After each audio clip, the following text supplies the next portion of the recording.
Fue descubierto por Galileo, perfeccionado después por Isaac Newton y en manos de Albert Einstein proporcionó una teoría de la mecánica del cosmos. Fue uno de los mayores misterios de la física. Todos los cuerpos caen con la misma aceleración constante. Ley de la gravedad o ley de la caída de los cuerpos. En el vacío, todos los cuerpos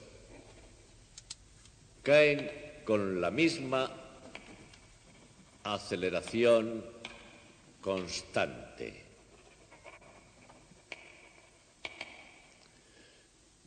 Esta es la ley de la gravedad. No parece que esto quiera decir mucho, pero veamos ahora exactamente en qué consiste. Dice esta ley que el efecto de la gravedad en todos los cuerpos es siempre el mismo, con independencia de su peso. Desde Galileo a Isaac Newton y hasta Albert Einstein, este fue uno de los mayores misterios de la física. Y hay más, también dice que los cuerpos caen con una aceleración constante.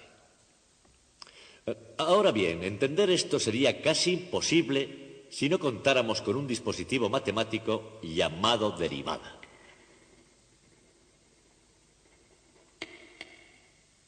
Luego veremos lo que significa.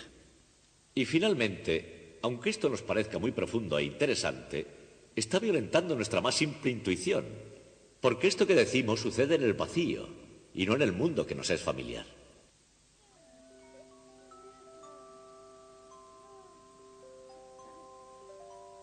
Seguramente para todos nosotros, nuestro primer contacto con las leyes de la naturaleza habrán sido el efecto de la fuerza de la gravedad en la Tierra.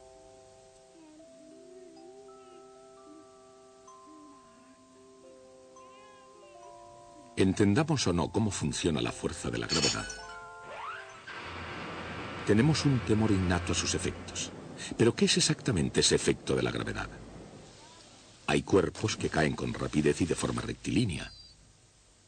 Pero hay otros, en cambio, que tienen un comportamiento diferente. En algunos casos, casi no se puede definir cómo y por qué caen los cuerpos. Debemos distinguir el efecto de la gravedad sobre un cuerpo que cae del efecto de oposición del aire por donde cae. En otras palabras, tenemos que imaginarnos un cuerpo que cae en el vacío. Por ejemplo, si una moneda y una pluma caen simultáneamente desde la misma altura, se comportarán como esperábamos. Han caído a diferente velocidad, pero eso es solo a causa de la resistencia del aire sobre ambos objetos. En el vacío, una moneda, una pluma y cualquier otro objeto caerían a la misma velocidad.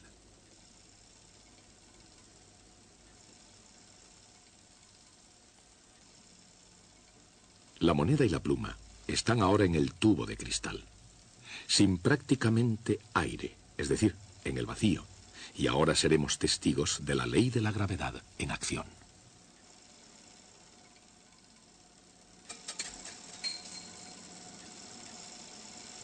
Sin el efecto que produce la resistencia del aire, todos los cuerpos, independientemente de su peso, caen exactamente a la misma velocidad.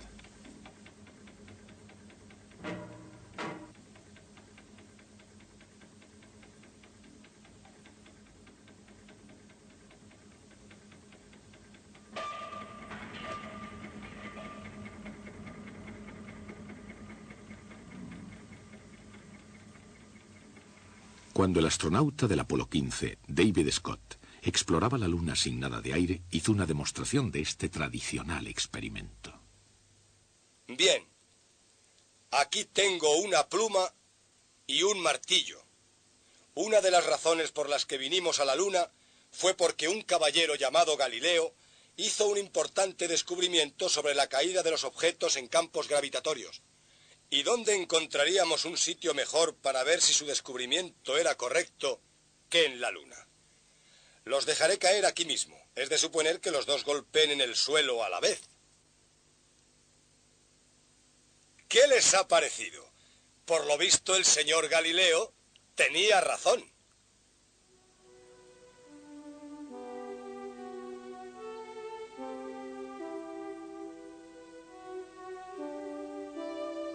El señor Galileo tenía razón.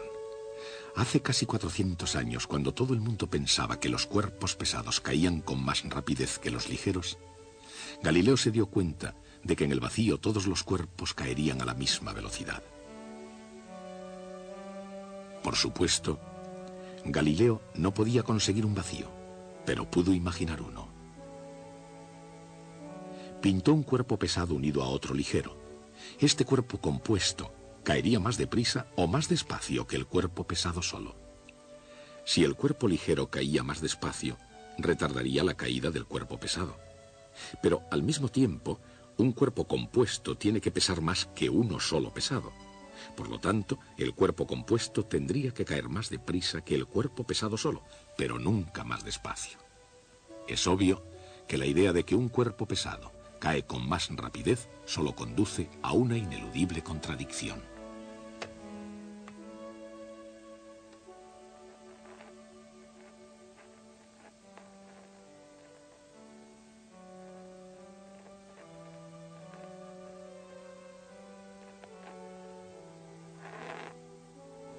Galileo se dio cuenta entonces de que la única opinión lógicamente aceptable era que todos los cuerpos caen a la misma velocidad cuando se suprime la resistencia del aire.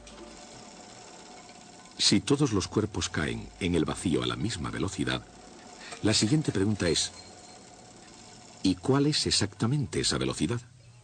Por nuestras propias experiencias sabemos que la velocidad de un cuerpo al caer aumenta durante la caída, lo cual significa que acelera, cayendo cada vez con más rapidez. Incluso antes de Galileo, algunos eruditos ya habían intentado dar una explicación a ese movimiento de aceleración. Aproximadamente 100 años antes, Leonardo da Vinci ya había hecho su propio estudio de la caída de los cuerpos, animado quizá por su sueño de volar.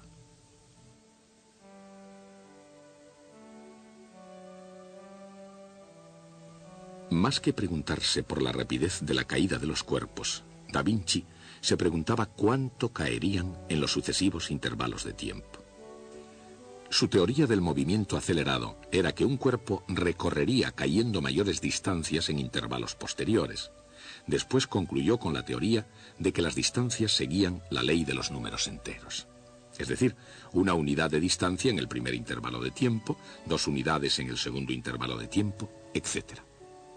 Galileo adoptó el método de descripción de Leonardo da Vinci, pero llegó a una conclusión diferente de cómo crecían las distancias.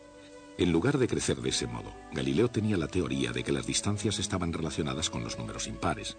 1 unidad de distancia en el primer intervalo de tiempo, 3 unidades de distancia en el segundo intervalo, 5 unidades de distancia en el tercer intervalo, etc. En otras palabras, según Galileo, la distancia recorrida en cada intervalo es proporcional a los números impares. Galileo llegó a sus conclusiones después de realizar una brillante serie de experimentos en los que medía el tiempo que rodaba una bola por planos inclinados cada vez más empinados. La ley de los números impares de Galileo se puede ver en acción en algún lugar sorprendente, y que a Galileo le hubiera causado más asombro que la misma superficie de la Luna. En una montaña rusa de un parque de atracciones al sur de California, los visitantes pagan con gusto una cantidad de dinero por el privilegio de dejarse caer en caída libre a través del espacio bajo la influencia de la gravedad. Algodón de azúcar, candy, es mucho mejor. A mí esto no me gusta nada. No. De hecho, esta parte del paseo es gratis.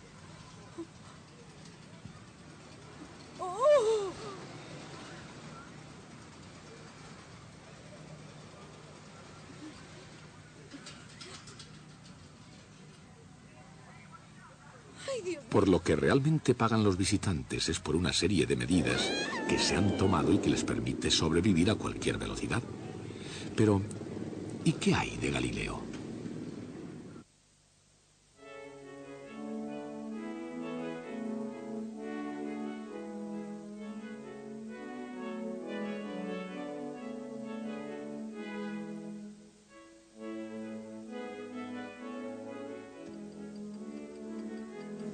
Si esto es una unidad de distancia, esto debería de ser 3, y esto 5, y así sucesivamente.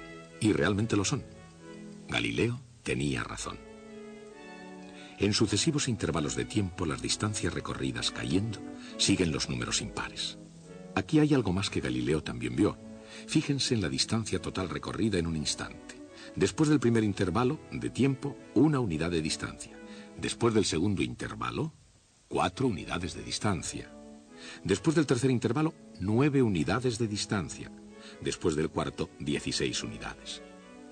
En otras palabras, al final de cada intervalo, la distancia total recorrida cayendo es de 1, 4, 9, 16, 25 y así sucesivamente. Y esos números son, por supuesto, cuadrados perfectos. O sea, que la distancia recorrida en la caída es proporcional al cuadrado del tiempo. Y de este modo, la ley de Galileo se puede escribir en una simple ecuación, utilizando S para la distancia y T para el tiempo. Que quiere decir que estamos hablando de la distancia como función del tiempo. Esta constante c numéricamente es igual a la distancia que recorre el cuerpo cayendo durante el primer segundo, es decir, 16 pies, aproximadamente 5 metros.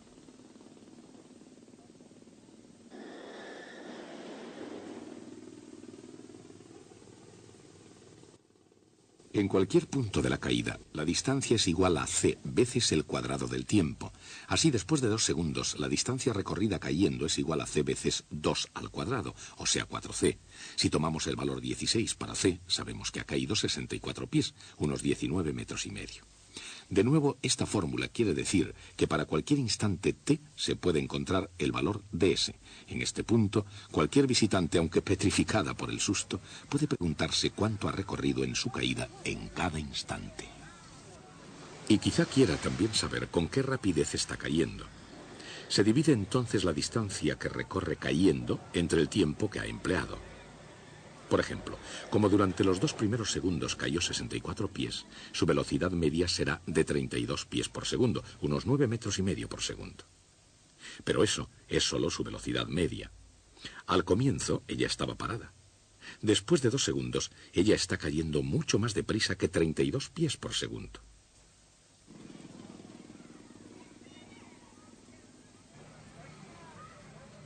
Pero lo que realmente desea saber esta mujer no es su velocidad media, sino su velocidad exacta o instantánea en cualquier instante dado. Sin embargo, si queremos utilizar la misma ecuación, dividiendo la variación de distancia por la variación de tiempo, se nos plantea un serio problema. En cualquier instante durante la caída, digamos a 1.5 segundos, la variación en la distancia y en el tiempo es exactamente 0. Así, una fórmula que determine la velocidad dividiendo la variación en el tiempo no es útil cuando se tiene un punto A, pero no un punto separado B para trabajar con él. Y para complicar aún más las cosas, el máximo y el mínimo del cociente serían 0. Dividir por 0 es un desastre matemático. Tal vez la expresión velocidad instantánea sea una contradicción en sus términos. Sin embargo, el propio sentido común nos dice que un objeto en movimiento debe tener una cierta velocidad en cada instante. El problema es mucho más que un juego ingenioso de palabras. Es un dilema que ha importunado durante miles de años a todos los matemáticos, pero no había modo de resolverlo.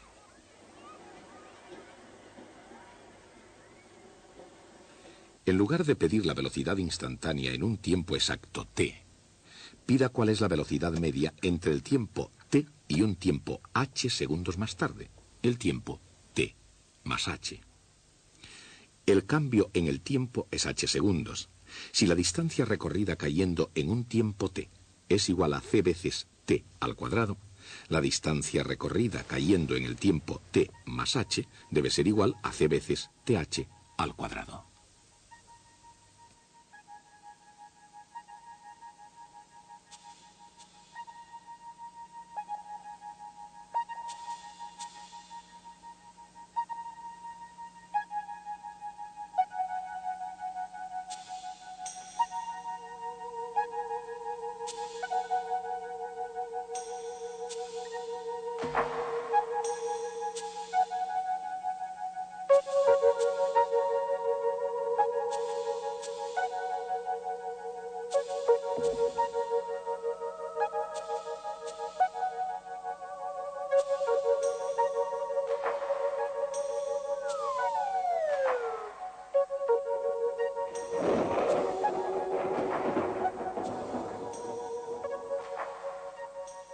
Hemos resuelto el problema y ahora ya podemos calcular la velocidad media comenzando en cualquier instante para cualquier intervalo h.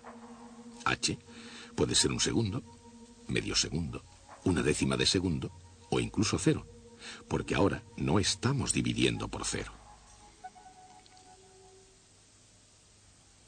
Ahora podemos reducir el intervalo y hacerlo más pequeño y más pequeño hasta llegar al límite. En ese instante hemos calculado una derivada, ya que el intervalo se ha reducido a cero. Si h es exactamente cero, nos encontramos con que en un instante t cualquiera existe una velocidad instantánea y la llamaremos v.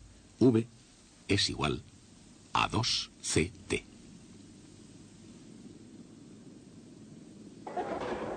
Si seguimos utilizando el valor 16 para c, podríamos decirle a esa joven: no se preocupe, señora. La distancia que usted ha recorrido es solo 16 veces t al cuadrado, pies unos 5 metros, y su velocidad en cada instante ha sido 32 veces t pies por segundo, casi 10 metros por segundo. Obviamente, se ha quedado impresionada. ¿Cómo lo calculó? Podría preguntar. Nosotros acabamos de inventar la derivada. En el lenguaje común, derivada quiere decir que deriva de algo, como por ejemplo, en la frase el dulce de chocolate es derivado del chocolate. Pero en matemáticas esa palabra tiene un significado técnico muy concreto. Es el ritmo con el que algo está cambiando. La velocidad de la caída de esta señora era la derivada de la distancia desde lo alto. En otras palabras, la velocidad es la derivada de la distancia. Al principio, cuando hablamos de su velocidad media, estábamos haciendo álgebra, simplemente dando valores a la ecuación velocidad igual a distancia dividida por tiempo. Pero cuando comenzamos a trabajar con un intervalo de duración h y lo hicimos tender a cero, estábamos calculando una derivada y entramos en el mundo del cálculo diferencial. El cálculo diferencial es la matemática de utilizar derivadas. Calcular una derivada se llama diferenciación. Las derivadas no solo se aplican a los cuerpos en movimiento. Se puede calcular también una derivada que represente el ritmo de cambio de una población de delfines con relación a la temperatura del océano. O del volumen de un globo respecto al área de su superficie. O a la variación en el precio de una pizza respecto a su diámetro. En otras palabras, las derivadas se pueden calcular para casi toda situación en la que haya variación en alguna cantidad cuando otra de las cantidades aumente o disminuya.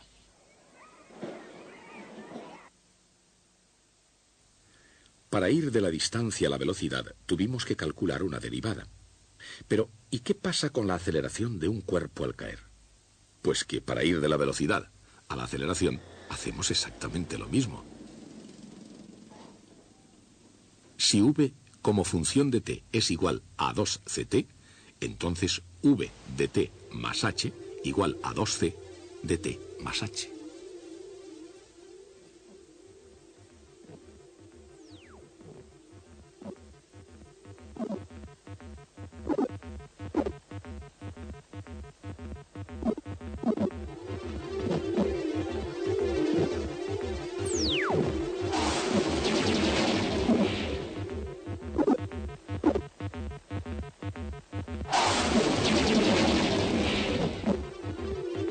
A de t igual 2c. Pero vean lo que ha ocurrido. Primero, la distancia s se mantiene creciendo con el tiempo. Si hay variación en t, hay variación también en s. Y la velocidad v también crece con el tiempo. Pero ahora nos hemos encontrado con que la aceleración a no depende en absoluto del tiempo. Es sencillamente una constante a igual 2c.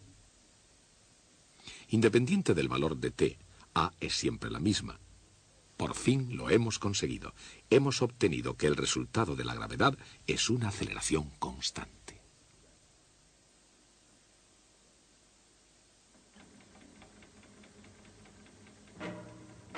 Teníamos 3 preguntas sobre la caída de los cuerpos. ¿Cuánto caían? con qué velocidad y con qué rapidez variaba su velocidad. Con bastante facilidad pudimos saber la distancia recorrida. Observando a nuestra joven amiga, su velocidad media se obtuvo por medio del álgebra. Y luego, para saber a qué velocidad caía exactamente el cuerpo en cada instante y con qué rapidez variaba su velocidad, tuvimos que utilizar ese maravilloso instrumento matemático, la derivada. Usando la derivada, hemos podido explicar el movimiento de caída de los cuerpos. Los cuerpos caen con aceleración constante. Como esa aceleración es muy importante, tiene su símbolo propio, una G minúscula. G igual 2C. Y ahora ya podemos escribir las tres expresiones de la ley de la gravedad en su forma definitiva, cambiando C por G partido por 2.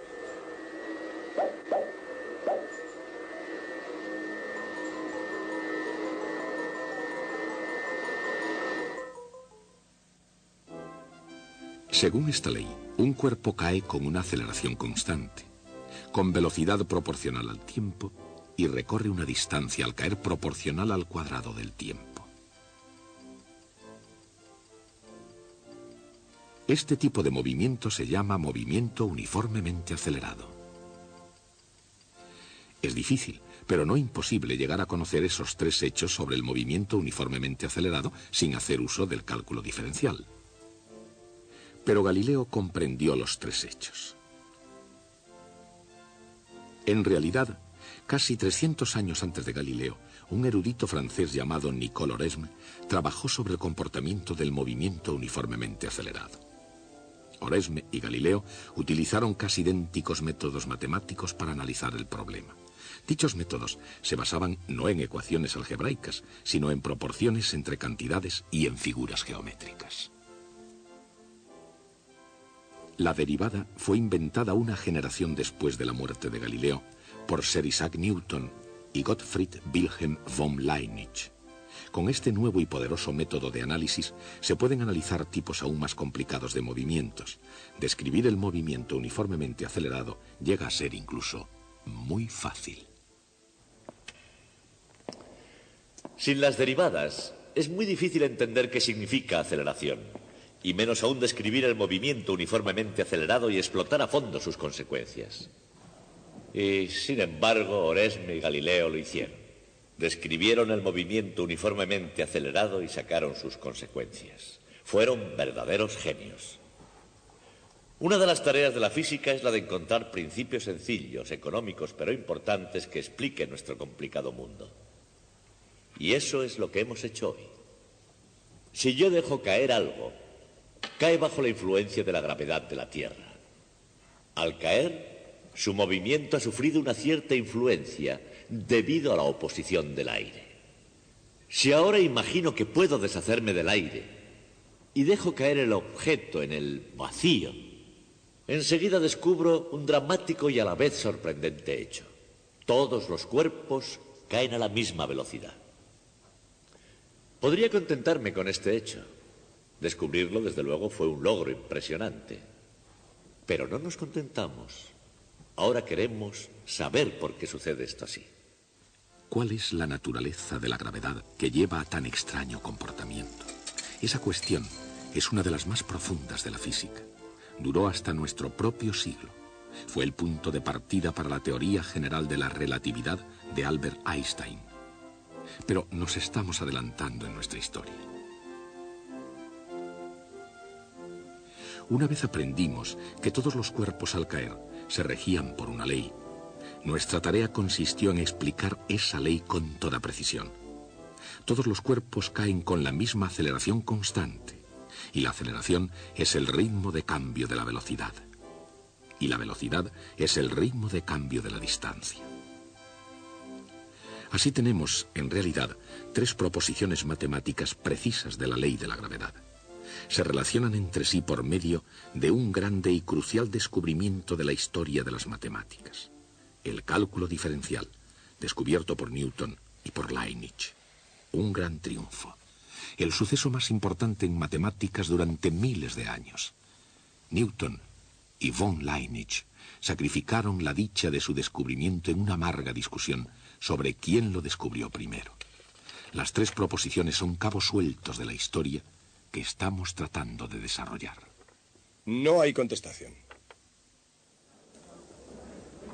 Según la ley de la gravedad, un cuerpo cae con una aceleración constante a una velocidad proporcional al tiempo y recorre en la caída una distancia proporcional al cuadrado del tiempo.